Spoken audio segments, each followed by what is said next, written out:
Hello everyone, welcome to the new learning video. और आज की वीडियो में हम सीखेंगे that what is stop loss और हम किस तरह से स्टॉप लॉस को प्लेस करते हैं और किस जगह पर प्लेस करते हैं। So first of all stop loss क्या होता है हम ये देखेंगे। देखो स्टॉप लॉस बेसिकली क्या होता है, ये एक ऑर्डर टाइप होता है, राइट। ऑर्डर का एक टाइप होता है जो हमें किस चीज़ में हेल्प करता है, टू लिमिट आवर लॉसेस। ठीक है, जो हमें लॉस होता है उसे क्या कर देता है, लिमिट कर देता है लॉस को। तो इसका क्या मतलब हुआ, यानी कि लॉस को बढ़ने से रोक देता है, उसको स्टॉप कर देता है। ठीक है, अब देखो किस तरह से ये चीज़ वर्क करती है। मान लो आपने स्टॉप लॉस ऑर्डर लगाया, ठीक है, कहाँ लगाओगे, क्योंकि जब अब बात हो रही है कि स्टॉप लॉस हमारे लॉस को लिमिट करता है, तो जब आप ट्रेड लोगे तो आपका कोई तो प्राइस होगा ना जहाँ पर आप सोचोगे कि अगर इससे ज़्यादा ऊपर गया या नीचे गया मैं वहाँ पर ऑर्डर कट कर दूंगा। ठीक है, तो आप क्या करोगे, स्टॉप लॉस ऑर्डर प्लेस करोगे कहाँ पर, सिस्टम में। सिस्टम में आप अपना ऑर्डर प्लेस करोगे। तो उसके बाद क्या होगा, जब आप सिस्टम में प्लेस कर दोगे, मान लो जब वो प्राइस आया, ठीक है, वो प्राइस रीच हुआ कि जहाँ पर आप ट्रेड को कट करना चाह रहे हो कि इससे ज़्यादा मैं लॉस नहीं लूँगा अकॉर्डिंग टू रिस्क मैनेजमेंट, तो क्या होगा, देखो ऑटोमेटिकली क्या होगा, ऑटो कट हो जाएगा आपका ऑर्डर, यानी कि आपकी ट्रेड कट हो जाएगी क्योंकि वो स्टॉप लॉस ऑर्डर लगा हुआ था। ठीक है, उससे क्या होगा, आपके जो लॉस है वो लिमिट हो जाएंगे, यानी कि उससे ज़्यादा आपको लॉस नहीं होगा जितना आप चाहते थे। ठीक है, तो जिस प्राइस पर आके, मान लो जिस प्राइस पर आपका ऑर्डर कट हुआ है तो उसको हम क्या बोल देते हैं, स्टॉप प्राइस। ठीक है, चलो ये तो होगी एक तरह से थ्योरी। हम इसकी एग्जांपल देखते हैं कि कैसे वर्क कर रहा है। अब देखो आप चाहते हो कि मान लो 20 रुपये का कोई प्राइस है किसी शेयर का, ठीक है, शेयर प्राइस, और आपने कितने शेयर ले रखे हैं, आपने शेयर ले रखे हैं ट्रेड में 1000। ठीक है, तो आप क्या चाहते हो कि जैसे ही 15 रुपये से नीचे जाएगा ना शेयर का प्राइस, आप क्या करना चाहते हो, ट्रेड को कट करना चाहते हो। ठीक है, लेकिन आपने क्या किया, आपने मैन्युअली यानी खुद से कट करने की बजाय क्या किया, सिस्टम में अपना ऑर्डर डाल दिया, स्टॉप लॉस ऑर्डर। तो उससे क्या होगा, जैसे ही प्राइस 15 रुपीज़ पर आएगा, अब देखो चीज़ तो सिंपल है ना, आपने 20 रुपीज़ पर बाय किया था, मान लो शेयर को बाय किया था, अब आपकी डायरेक्शन के ऑपोजिट में आ गया प्राइस, तो लॉस तो होगा ही होगा। तो लॉस कितना होगा वो भी देख लेते हैं, क्योंकि आपकी डायरेक्शन के खिलाफ गया है तो माइनस कितने हो जाएंगे, 5 रुपीज़, क्योंकि इसमें डिफरेंस कितना है, 5 रुपीज़ का, तो मल्टीप्लाइड बाय 1000 शेयर, तो किसके इक्वल आ जाएगा, बेसिकली अगर हम माइनस साइन लगा रहे हैं तो लॉस हमें हो जाएगा 5000 रुपीज़ का।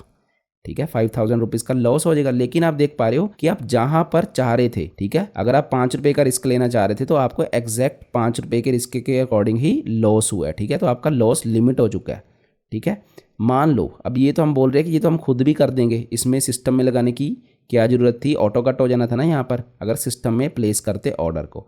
तो देखो क्या होता है, इसके बेनिफिट क्या होते हैं कि हम क्यों स्टॉप लॉस ऑर्डर हमें लगाना चाहिए सिस्टम में।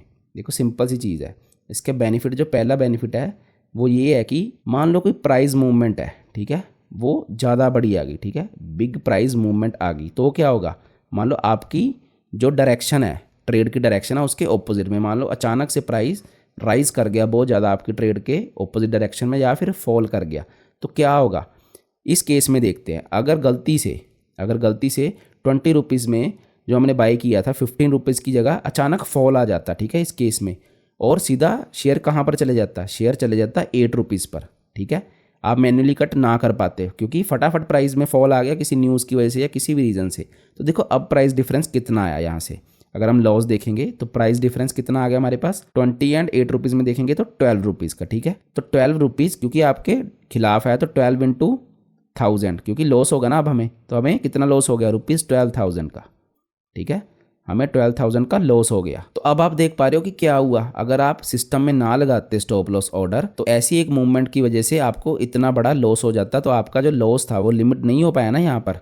ठीक है, आपके हाथ में नहीं था क्योंकि अचानक प्राइस चेंज आया, लेकिन यहाँ पर फिक्स था, यहीं पर कट होना था। और दूसरा बेनिफिट क्या होगा हमें, होगा इमोशनल बेनिफिट। अब इसमें क्या होता है, जब इमोशनल बेनिफिट होता है ना, जो कि ये ज़्यादा ज़रूरी होता है, ये तो रेयर केस होते हैं, कभी कभी होती है ये चीज़, लेकिन ये मोस्टली हमें डेली देखने को मिल जाती है अगर हम डे ट्रेडर हैं। तो इमोशनल में क्या होगा, हमें ना एक होप होती है। होप क्या होती है, मान लो प्राइस ऊपर जा रहा था, अब यहाँ से प्राइस नीचे आ गया, अब हमें क्या होगा, हमें होप होगी, हमें लगेगा कि यार किसी लेवल से, किसी सपोर्ट लेवल से ये क्या होगा, फिर से ऊपर चले जाएगा प्राइस, या फिर किसी मूविंग एवरेज से चले जाएगा, लेकिन ऐसे होता नहीं है और फिर से प्राइस नीचे फॉल कर जाता है। तो हम क्या करते हैं, कट नहीं करते। ठीक है, अपने लॉसेस को कट नहीं करते।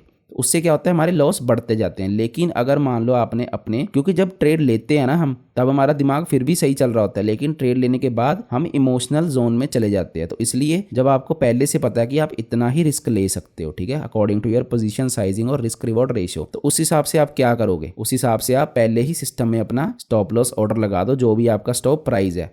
तो आपको क्या होगा, ऑटोमेटिकली कट हो जाएगा, इस तरह की चीज़ें नहीं झेलनी पड़ेंगी। तो दो बेनिफिट हो गए, एक तो प्राइस मूवमेंट अगर बढ़ी आ जाए, या फिर इमोशनल डिसिप्लिन हमारा जो है खराब नहीं होता, इसलिए हम स्टॉप लॉस ऑर्डर लगाते हैं। और एक चीज़ और होती है कि देखो, जब हम स्टॉप लॉस लगाते हैं तो हम अपने रिस्क को मैनेज कर रहे हैं। तो मतलब कि ये रिस्क मैनेजमेंट का पार्ट होता है स्टॉप लॉस। तो रिस्क मैनेजमेंट पर मैंने एक डिटेल्ड वीडियोस की सीरीज बना रखी है, तो आप उससे जाकर जरूर देखना। जो मैं बोल रहा था ना यहाँ पे, position sizing, risk reward ratio, आपको सब कुछ समझ आएगा, क्योंकि उसके अकॉर्डिंग ही हम स्टॉप लॉस प्लेस करते हैं और पोजीशन साइजिंग लेते हैं। सो एनीवेज, अब हम आगे देखते हैं, ठीक है, कि हम किस तरह से प्लेस करते हैं स्टॉप लॉस को। देखो, हम कहाँ पर स्टॉप लॉस को प्लेस कर सकते हैं, या तो हम सपोर्ट रेजिस्टेंस के अकॉर्डिंग अपने स्टॉप लॉस को प्लेस कर सकते हैं, ठीक है, सपोर्ट रेजिस्टेंस के अकॉर्डिंग, ठीक है, या फिर हम कैसे कर सकते हैं, ट्रेंड लाइन के अकॉर्डिंग, ठीक है।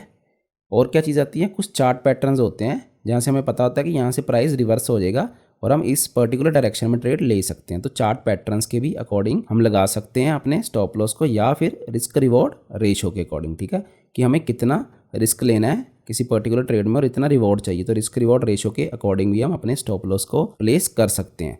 अब देखो, जो भी मैंने ये चार चीज़ें बोली ना, इन पर मैंने डिटेल्ड वीडियो बना रखी है और उसमें समझाया कि किस तरह से हम risk reward ratio, chart patterns, trend line या फिर सपोर्ट रेजिस्टेंस के अकॉर्डिंग स्टॉप लॉस प्लेस करेंगे। उन वीडियोस में मैंने समझा रखा है। तो इन सब वीडियोस का लिंक मैं डिस्क्रिप्शन बॉक्स में डाल दूंगा, तो आप वहां से उसे जाके देख सकते हो, ठीक है। तो इस तरह से ये बात होगी कि कहाँ पर हम अपना स्टॉप लॉस प्लेस कर सकते हैं, ठीक। अब दूसरी चीज़ क्या आती है हमारे पास, जो कि इंपॉर्टेंट चीज़ है, कि जब हम स्टॉप लॉस लगाते हैं तो हमें किन चीज़ों का ध्यान रखना है। देखो, अगर तो बड़ा टाइम फ्रेम है, ठीक है, अगर बिगर टाइम फ्रेम है तो उसमें हमने क्या करना है, जो हमारा स्टॉप लॉस होगा ना, वो वाइड होना चाहिए, यानी कि बड़ा होना चाहिए।